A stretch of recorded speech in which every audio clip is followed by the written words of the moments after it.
नमस्कार मित्रों, जय महाकाल। मेरे प्रिय साथी मित्रों, महेंद्र जाल में आप लोगों का स्वागत है। मित्रों, इस वीडियो में आज आप लोगों को मंत्र सिद्ध कैसे करें, मंत्र सिद्ध कैसे किया जा सकता है, इसके बारे में पूरी जानकारी दूंगा मित्रों। तो वीडियो के अंत तक बने रहें।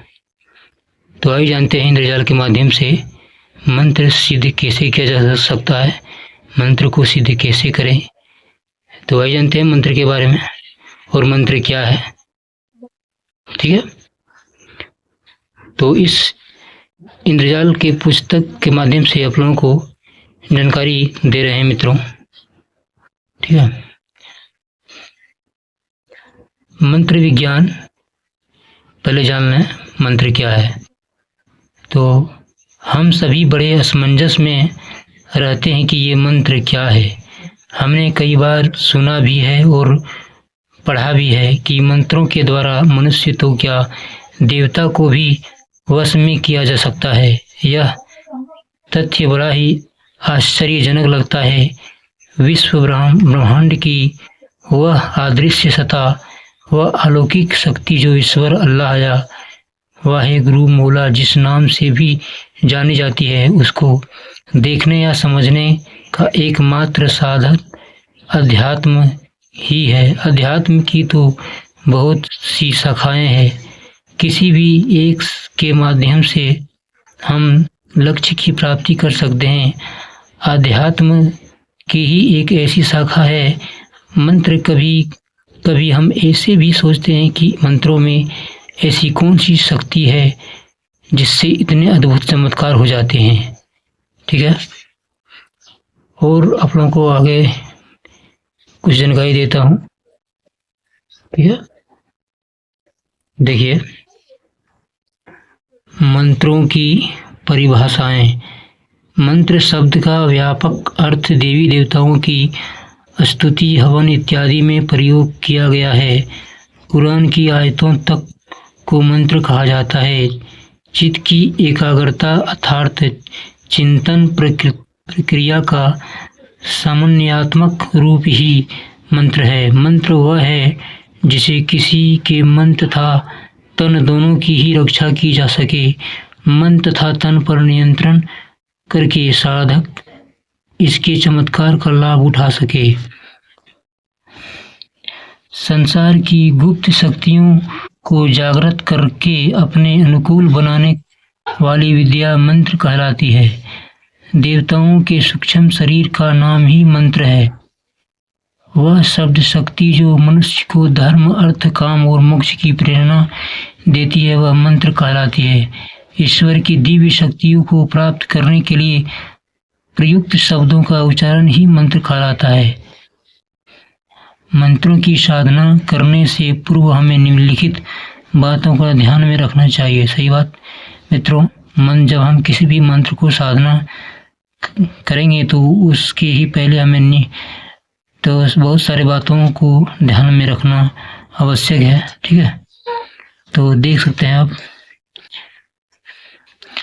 यद्यपि यह सत्य है कि यदि मंत्र को किसी गुरु के द्वारा ग्रहण किया जाए तो उसका फल यथाशीघ्र ही प्राप्त होता है, इसमें कोई संशय नहीं।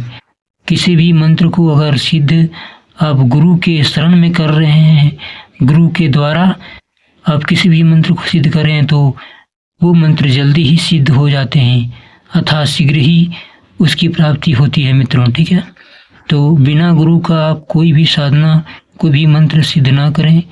ठीक है, मंत्र साधना का प्रारंभ किसी शुभ मुहूर्त या शुभ दिन से करें। मंत्र साधना को बड़ी ही श्रद्धा के साथ करनी चाहिए, यह तभी सिद्ध होता है। इसके लिए हमें एकांत स्थान और एकाग्रता की भी बहुत आवश्यकता होती है। स्थान हवादार और रोशनी युक्त होनी चाहिए। मंत्र साधना के समय धूप या दीपक जरूर जलावें। मंत्र जाप के बाद भोग लगावें और आहुतियाँ डालकर छोटा सा हवन करें। जिस देवी या देवता की साधना करनी हो, उनके चित्र को सामने रखकर धूप या दीपक जलाकर ही शुद्ध मन से साधना करें। ठीक है मित्रों, मंत्रों में स्वर का महत्व। ठीक है, तो मंत्रों में स्वर का भी महत्व बताया गया है। मंत्र वस्तुत स्वर अथवा नाद विज्ञान का सार तत्व है। संगीत के लिए भी यह सम्मत है कि यह नाद विज्ञान का प्रमुख अंग है। मंत्र अति सूक्ष्म, गुप्त और एकांत स्थान में प्रयोजनीय होते हैं। प्रभार साम्य होने पर वे दोनों में जमीन आसमान का अंतर रहता है। हम इस प्रकार भी कह सकते हैं, संगीत और मंत्र के बीच वही अंतर है जैसे सैकड़ों पुष्पों के बीच